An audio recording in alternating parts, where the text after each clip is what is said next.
Assalamualaikum, selamat datang kembali di Guru Gembel Channel. 25 Maret tahun 1975, sebuah kejadian yang sangat mengagetkan terjadi di Saudi Arabia ketika raja mereka, Raja Faisal, itu ditembak dari jarak dekat oleh keponakannya sendiri.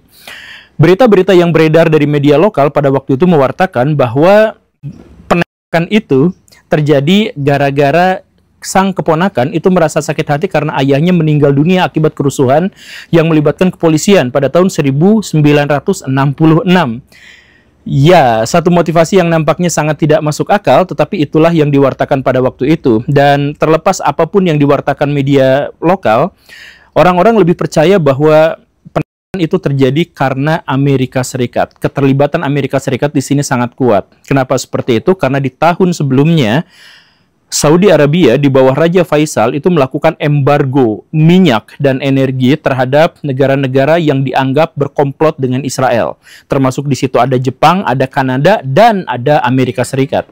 Nah, pemboikotan itu membuat Amerika Serikat mengalami krisis energi yang sangat luar biasa. Dan tentu saja untuk bisa menghentikannya dan membuat Amerika Serikat terbebas dari kemungkinan hal itu bisa terjadi lagi, maka wajar kalau misalkan Amerika Serikat harus menggulingkan kekuasaan Raja Faisal. Ditambah lagi, pernyataan ini bukan hanya pepesan kosong. Maksudnya, beberapa hari sebelumnya, Menteri Luar Negeri Amerika Serikat, Henry Kissinger, itu sampai mengatakan betapa aneh dan betapa bodohnya ketika negara sebesar ini dengan peradaban yang sebesar ini tergantung pada 8 juta orang barbar di Timur Tengah. Maksudnya tentu saja adalah Saudi Arabia.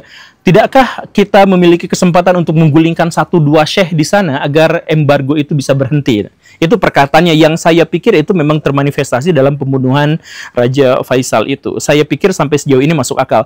Dan pernyataan ini tidak bisa dianggap sebagai sekedar pepesan kosong belaka. Karena apa? Karena justru kebijakan-kebijakan Amerika Serikat, Israel, dan negara-negara Arab itu mengikuti alur dan skenario yang sama kalau seandainya teori konspirasi itu benar. Jadi misalkan begini, kan Raja Faisal dibunuh oleh Amerika Serikat. Itu teori konspirasinya ya. Tapi setelah itu, lihat, negara-negara di Timur Tengah seluruhnya tidak ada lagi yang mau macam-macam baik pada Amerika Serikat maupun Israel. Sebab kalau ada yang macam-macam sama Amerika Serikat atau Israel, maka presidennya atau kepala negaranya itu akan dihukum mati.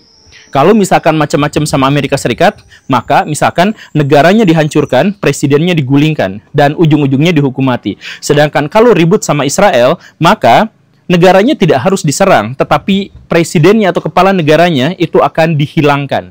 Kita mengetahui kasus Iran ketika menyatakan perang terhadap Israel, presidennya meninggal gara-gara kecelakaan helikopter. Ketika Saddam Hussein marah-marah sama Amerika Serikat, maka negaranya diserang, dihancurkan, dan kemudian Saddam Hussein-nya sendiri dihukum mati. Nah, ini kan sebenarnya adalah skenario yang sama. Jadi seandainya macam-macam sama Amerika Serikat, maka itulah yang terjadi. Seandainya macam-macam sama Israel, maka itulah yang terjadi. Maka sampai detik ini, negara-negara besar di Timur Tengah itu masih menyuplai pasokan minyak mereka kepada Israel dan tentu saja kepada Amerika Serikat. Dan sampai detik ini tidak ada satupun dari negara-negara itu yang mau melakukan aksi militer terhadap Israel. Paling banter mereka cuma mengutuk, mencuap-cuap, nah yang semacam itu. Tapi balik lagi, apakah benar Amerika Serikat memang memiliki alasan yang memadai untuk menghilangkan nyawa seorang kepala negara? Ya tentu saja, karena yang dilakukan oleh Raja Faisal pada waktu itu adalah mengembargo minyak. Mengembargo minyak pada waktu itu berarti mengembargo energi. Karena sumber energi pada waktu itu 92% itu berasal dari bahan bakar fosil. Nah, mengembargo minyak berarti mengembargo energi Amerika Serikat. Kalau misalkan Amerika Serikat energinya hilang, maka listrik mereka tidak akan menyala. Karena itu, maka industri mereka tidak bisa menyala. Karena itu, perdagangan mereka pasti akan langsung lumpuh. Dan karena itu, ekonomi mereka akan mati. Dan sejak saat itu mereka akan diberontaki oleh rakyatnya sendiri. Dan kemudian mereka akan bubar sebagai sebuah negara. Jadi, pembunuhan terhadap Raja Faisal adalah skenario yang sangat masuk akal mengingat dampak buruk kalau misalkan embargo itu dilanjutkan. Dan Amerika Serikat harus memastikan bahwa tidak boleh ada Raja Faisal lain setelahnya gitu. Walaupun ya sejak saat itu Amerika Serikat rajin bikin kebijakan-kebijakan untuk mengantisipasi dan mitigasi terhadap hal buruk terkait dengan energi. Misalkan Amerika Serikat sekarang itu punya program dan sampai saat ini masih berjalan, yaitu Strategic Petroleum Reserve. Jadi Amerika Serikat sampai sejauh ini diketahui sebagai negara dengan kilang minyak tersembunyi, dengan tangki minyak tersembunyi terbesar di dunia. Jadi mereka sekarang menyimpan minyak bumi itu sampai miliaran ton di satu tempat yang tidak diketahui. Tapi yang jelas itu disimpan dengan baik untuk jaga-jaga, untuk cadangan. Seandainya mereka diembargo lagi minyaknya misalkan, maka mereka bisa bertahan sampai 90 hari ke depan. Itu program Amerika Serikat. Selain itu, Amerika Serikat juga mendorong negara-negara internasional untuk membangun energi ramah lingkungan, energi alternatif, energi yang bukan bahan bakar fosil. Nama program yang dimaksud itu adalah International Energy Agency. Jadi sejak saat itu Amerika Serikat rajin untuk maksa negara-negara lain untuk pindah dari bahan bakar fosil ke bahan bakar yang lain. Tujuannya apa? Ya tujuannya adalah untuk mengamankan energi mereka. Jadi ketika sampai sejauh yang kita ketahui Amerika Serikat ketergantungan pada minyak di Timur Tengah, maka ketergantungan itu harus dikurangi. Dengan cara apa? Ya menemukan bahan bakar alternatif selain bahan bakar yang disuplai dari Timur Tengah, kan begitu ya. Nah itu sebenarnya imbasnya cukup baik karena ya di satu sisi bahan bakar fosil kita memang terus-terusan menyusut. Maksudnya pada tahun 2052 diperkirakan minyak kita habis. Tahun 2063 diperkirakan gas kita habis. Dan tahun 2085 diperkirakan batu bara kita juga habis. Maka sebelum itu terjadi harus sudah ada pergantian bahan bakar, digigit kucing. Bahan bakar dari minyak bumi atau dari minyak bumi, batu bara dan sebagainya ke sumber daya yang lebih ramah lingkungan. Itu yang pertama. Kemudian yang kedua, bahkan seandainya sumber daya fosil itu tidak habis, kita harus segera menghentikannya karena ada sesuatu yang lebih urgen, yaitu apa? Perubahan iklim. Kalau misalkan bahan bakar berbasis fosil itu terus-terusan kita gunakan, maka kita akan melubangi perahu yang kita tumpangi sendiri. Bumi kita akan rusak dan kita memang benar-benar akan menghadapi malapetaka sebelum batu bara habis. Kan begitu. Nah, ya makanya sekarang itu genjot-genjotan. Sekarang Baraya cek lihat misalkan Amerika Serikat itu, walaupun mereka ribut dengan Cina, walaupun mereka tidak suka dengan Rusia dan sebagainya, tapi untuk urusan energi mereka kerjasama. Mereka sekarang bekerja sama untuk proyek yang namanya diantaranya adalah ITER gitu ya. ITER itu adalah proses bagaimana caranya mengubah hidrogen menjadi bahan bakar atau sumber energi baru yang terbarukan. Ini sebenarnya terinspirasi dari reaksi fusi matahari yang secara salah paham kemudian orang Indonesia menyebutnya Cina bikin matahari buatan. Padahal bukan begitu Baraya, maksudnya adalah Cina, Amerika Serikat, Australia, Uni Eropa dan negara-negara yang lain termasuk juga India itu terlibat dalam sebuah proyek untuk mencontek apa yang terjadi pada inti matahari, yaitu mengubah hidrogen menjadi sumber energi yang ramah lingkungan, begitu. Nah, proyek itu berjalan terus. Selain juga masing-masing dari negara-negara yang maju itu bikin proyek semuanya.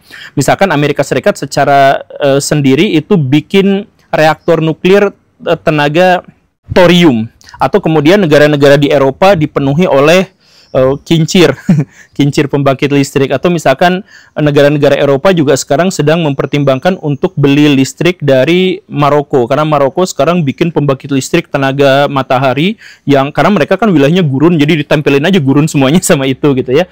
Demikian pun dengan Cina yang sekarang agresif sekali untuk mengubah dari bahan bakar fosil ke bahan bakar yang lebih berkesinambungan.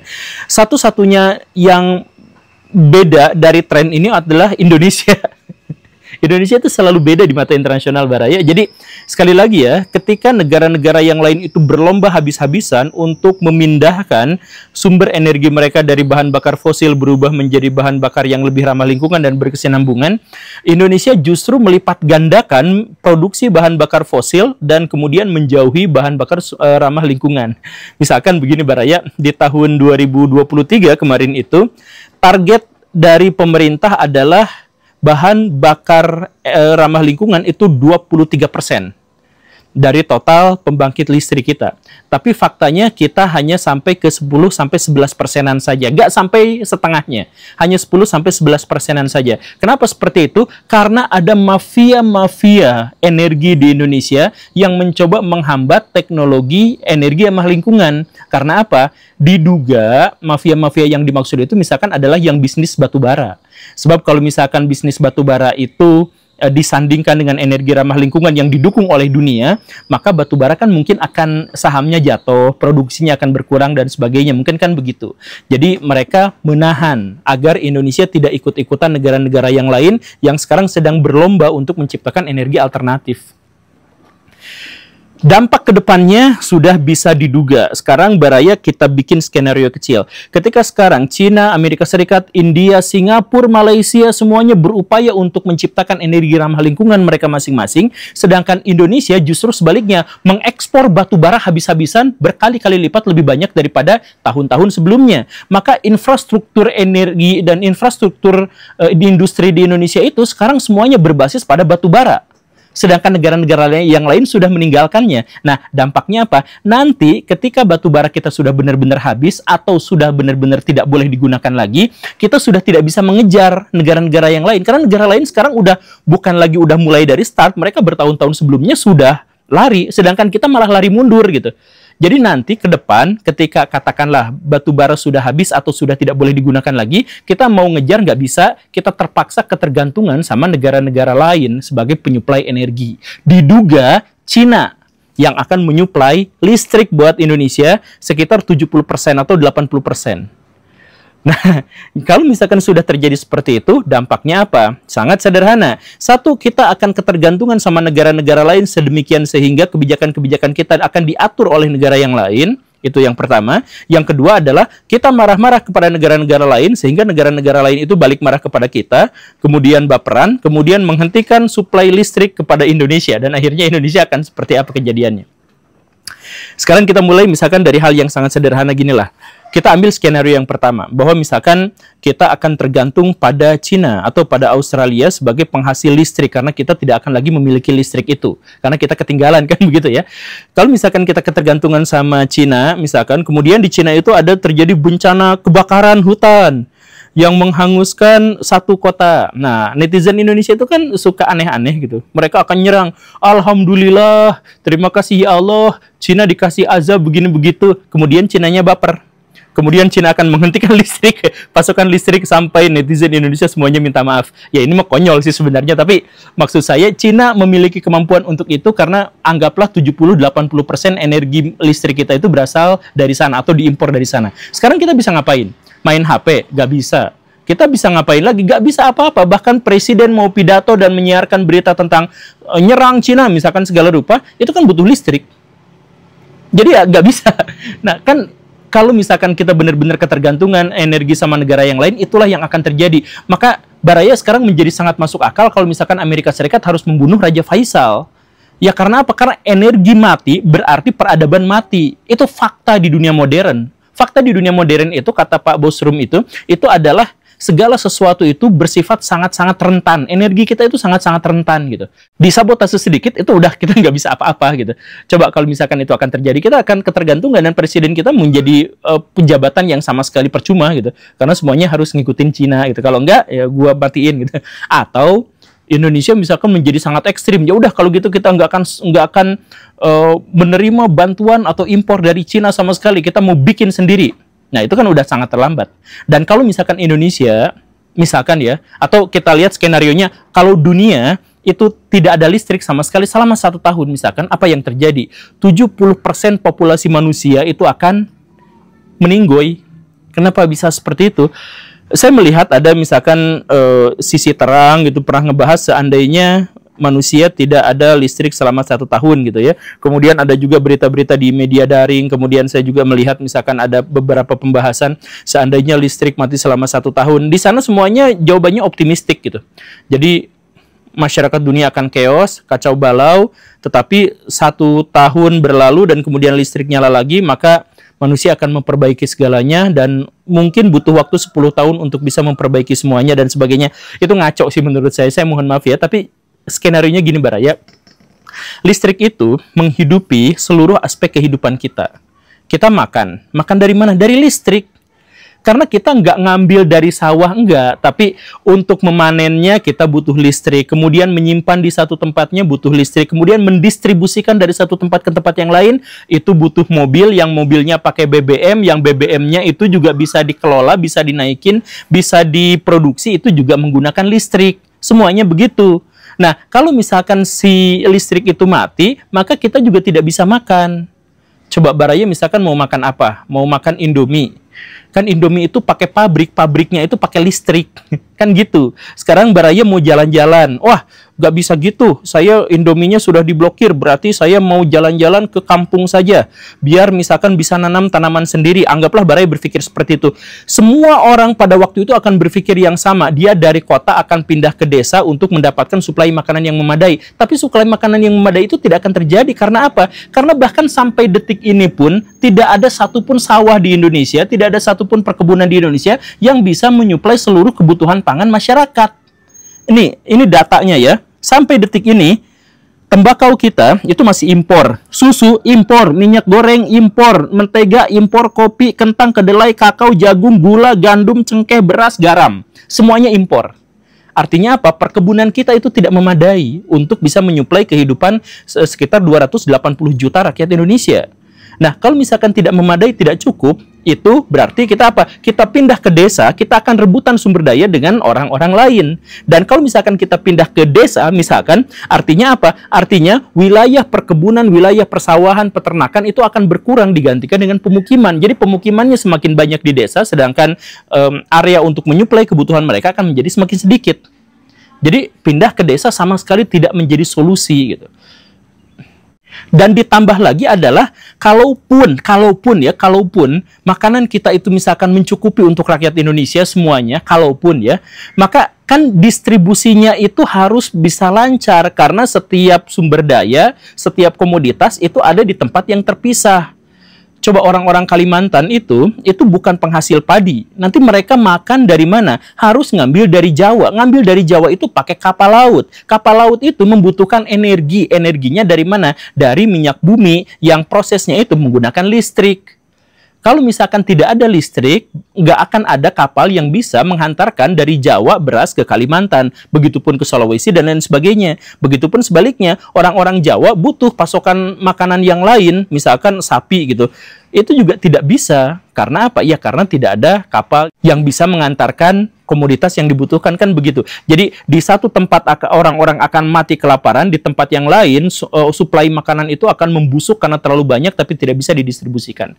Jadi kalau misalkan skenarionya adalah seperti itu, misalkan Indonesia marah-marah sama negara Cina apa segala rupa, kemudian tidak mau impor energi, ya mati kita semuanya. Nah, sekarang skenario mana yang terbaik? Gak ada. Tapi itulah sekarang, kita tuh sekarang sedang bergerak ke arah sana. Karena sekali lagi ketika negara-negara yang lain itu fokus untuk mengembangkan sumber daya alternatif sebagai energi listrik mereka, maka Indonesia tidak. Indonesia malah habis-habisan di batu bara. Oke, Baraya, itu semoga dipahami ya. Ini bukan untuk menakut-nakuti, ini bukan untuk memprovokasi semacam itu, bukan. Ini adalah untuk mengajak kepada Baraya semua, ayo kita kritis terhadap pemerintah, ayo kita bantu pemerintah untuk menyiapkan energi baru ramah lingkungan di masa depan. Dan kalau mungkin kita menjadi bagian dari orang-orang yang mengupayakan energi ramah lingkungan itu. Terima kasih karena sudah menyimak. Saya Guru Gembul. Assalamualaikum warahmatullahi wabarakatuh.